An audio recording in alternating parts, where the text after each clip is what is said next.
We're not in a market that's so buyer heavy that you can underprice a home. You still can't underprice a house. Right now, sellers really need to look at the factual data as to what's selling that's comparable to their home and then be realistic.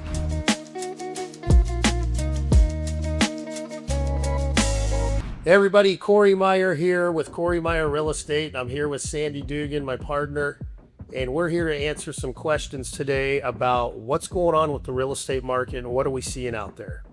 Sandy, the biggest question I keep getting every day, whether it's on the phone or in person, is how's the market? What are you seeing out there? So the market's, it's a moving market, but it's a different market. And we haven't seen this in quite some time where we're now getting back to kind of even inventory, meaning there's more houses on the market than there has been. It's been a seller's market for the last several years, but now it's more trending towards flat, meaning buyers and sellers even market, or maybe even more towards the buyer side, just because we have inventory coming on market. Right. Yeah, there's more inventory. We've gone up, about 30% in the last couple months. It will seem like a big hike. The last 4 or 5 years, we haven't seen a big spring rush. We kind of saw it for the first time in a while. Yeah. This year, but homes are still moving in all price ranges. It's really just what the buyers see, the value to the price the sellers are asking, right? Yeah, buyers are being a little bit more picky. That's why you see houses kind of staying on the market a little bit longer. Big investment because of the interest rates kind of fluctuating so much, but still a market that is moving. I mean, we're shocked every day when we see properties go into escrow, and I think on average we're seeing 20 to 30 homes go into contract each day. So. Yeah, and again, all price ranges. So again, it's not just one price segment. Sure, the lower end's moving faster, but he's sold homes in the last month in the $1 million range to the 500 to 700, all price ranges. So it's really just comes down to the value, to the price that the sellers are asking. So all markets are moving. We need to evaluate your home to understand exactly what the real numbers are stating the value should be and what it would take to get it sold in the timeline that suits you. So that's the first question we want to get out of the way. Yeah. So another question we're getting right now, what are the challenges you're seeing as far as selling my home? What are we seeing when we go on listing appointments? What are the challenges you see when you go and meet with somebody right now? The biggest challenge I'm seeing right now, honestly, is the fact that sellers are still in a market mindset of 2 years ago. Yeah. Okay.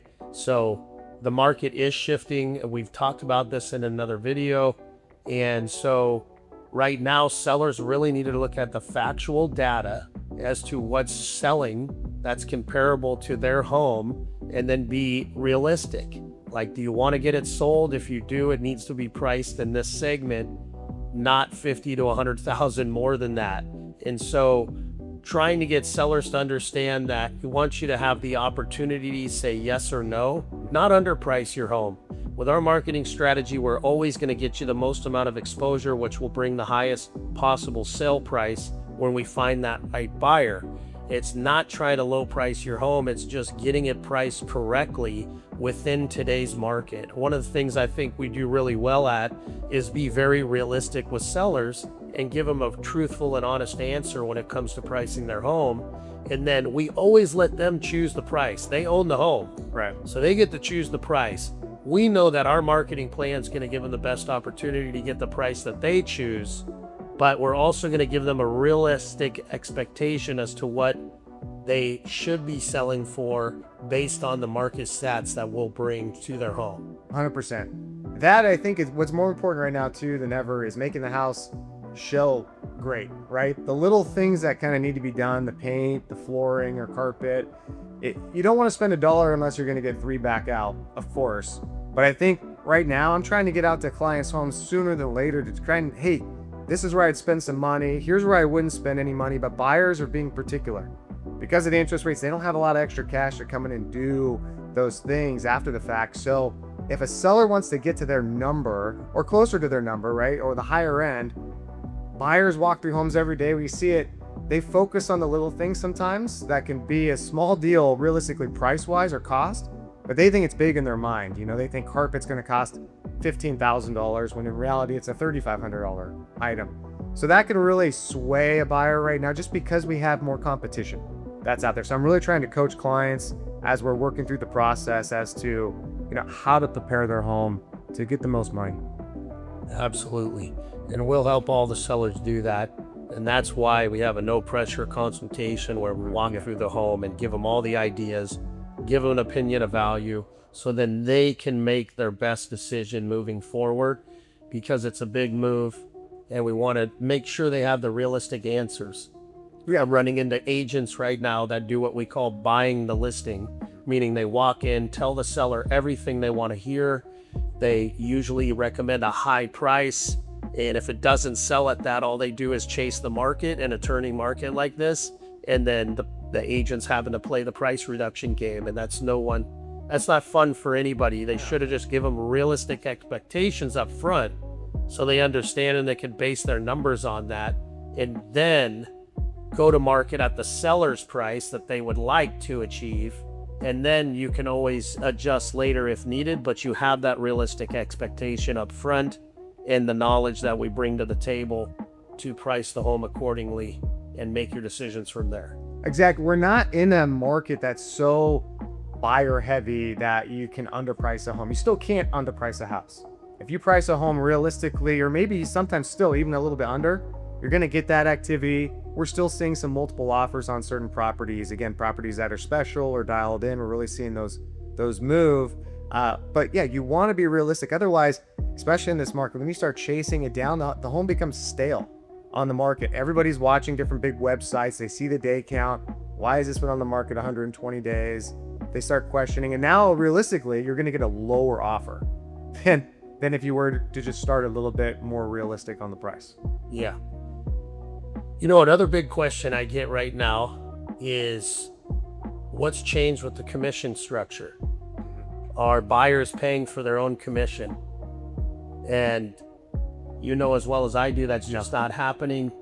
The buyers are authorizing their agent that's representing them to ask the seller for a commission.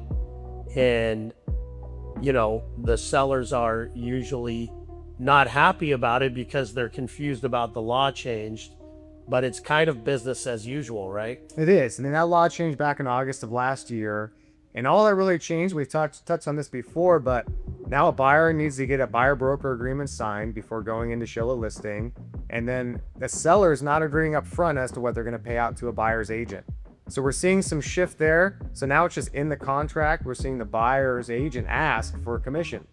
But 99% of the time, almost 100%, I've had one this year that I've closed where the commission was lower, and it was because an aunt was representing the buyer, and it was very competitive. We had multiple offers. Otherwise, it's been typical, and sellers kind of understand it too, because if you flip it on the head, which makes sense, right? A buyer going out there to buy a house, they don't have a lot of extra money to pay for somebody. Just because the commissions are high, the interest rates are high, they're trying to buy down the rate, the closing costs, lender fees, there's a lot of moving parts in there.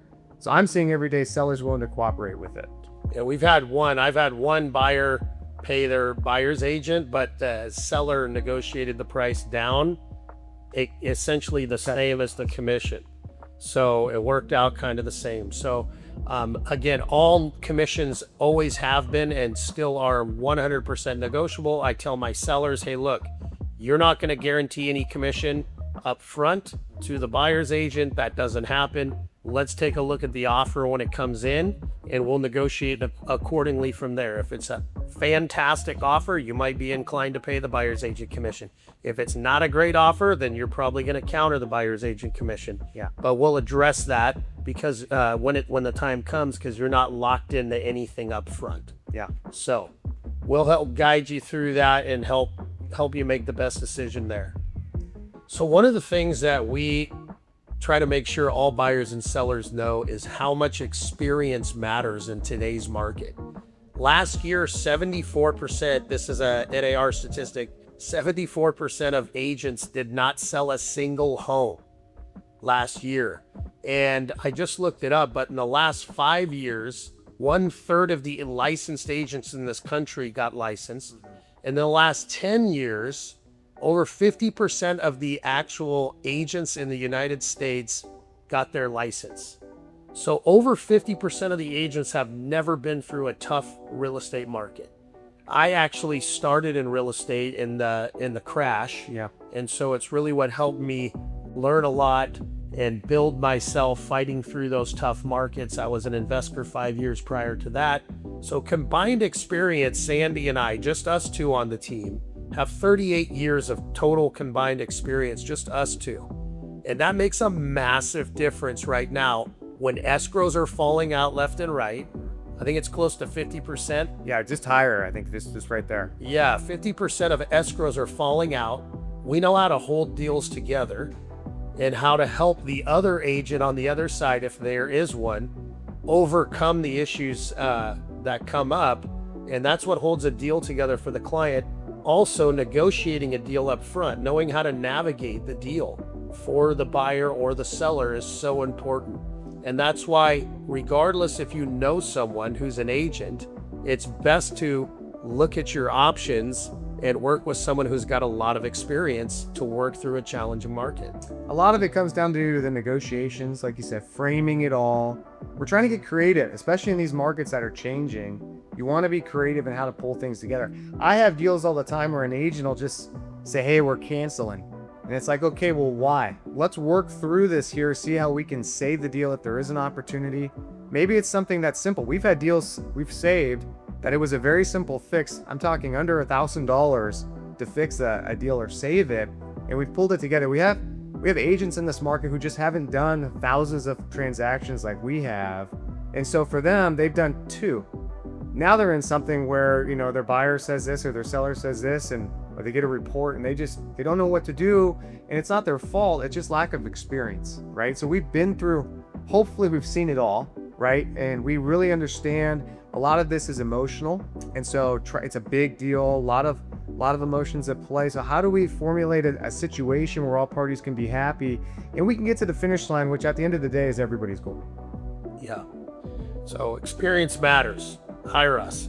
So right now, another challenge we're seeing are just buyers. What are they dealing with in the market today? Interest rates, multiple offers. What are you seeing?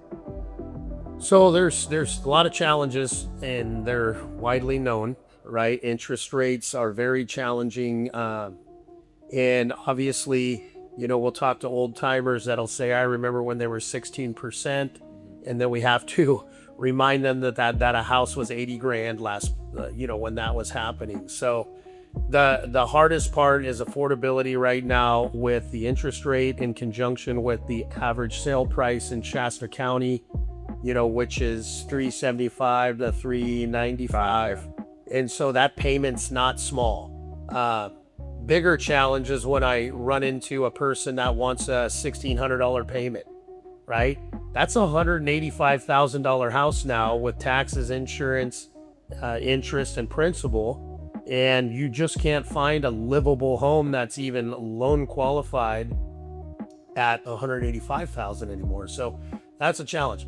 The opportunities for all buyers right now is sellers are more negotiable than I've seen in probably 7 years or so. Yeah. And they're offering concessions. We've got buy downs that you can do with the interest rates. We can negotiate in with the sellers. So those are the opportunities right now for buyers. Yeah, I think everybody's being creative. Lenders are being creative, willing to participate in those buy downs. Sellers, I think, looking at an offer, what a seller cares about at the end of the day is their net walkaway dollar amount. So when we're writing an offer, we're really trying to structure where it can be best case scenario for the buyer, and then hopefully best case scenario for the seller, because they're getting what they want. And there's kind of different ways to do that depending upon. That's what we're always trying to do: research, talking to the listing agent prior to writing an offer, understanding what's great for the seller. How do we make this an offer that the seller will say yes to and they feel will be fair? Yeah, the interest rates have been up and down. I mean, this year's been interesting. We've seen a lot of predictions, lots of people coming out with all different kinds of this is what's going to happen, this is what we predict. But it's realistically, nobody really knows. And that's what we've seen. And a lot of this plays on, political sides of things to what are jobs reports doing. There's lots of factors at play. What we do know is we've been around that 6 to 7% interest rate for about 2 years now. So that hasn't changed much. So I think that's where buyers are finally trying to say, okay, now we've been waiting so long. Now we just kind of need to jump in. And then sellers, conversely too, that we've seen hold for such a long period of time because they had such a low interest rate are now saying, hey, you know what? We need to sell, or this wasn't the house for us, or we're moving out of the state. Correct. So we're seeing a lot of that happen, and that's what's causing the market, even though we have higher inventory, to keep moving. Yeah. So is it a great time to buy? I mean, I stopped predicting years ago with all the changes and manipulation and things like that. But the bottom line is, if interest rates were to shift down, the market would likely go crazy again, which would, raise home prices again. So right now, it seems, once again, it's safe to say in a year or two from now, we're going to see lower interest rates and opportunity to refinance. And so the interest rates are not favorable to buyers right now, but the price reductions we're seeing and the opportunity to get a home negotiated much lower can offset some of that interest rate by maybe a point. Correct. And so, yes, it could be a great time. Again, we got to evaluate your personal situation and decide from there. And that's one of the things we're happy to do through a buyer consultation. Absolutely. We're always here to help in any way. And we love what we do. We love going out to houses. We love talking to people and strategizing. So please reach out, even if you're just curious about things. Thanks for watching, and have a great day. See ya.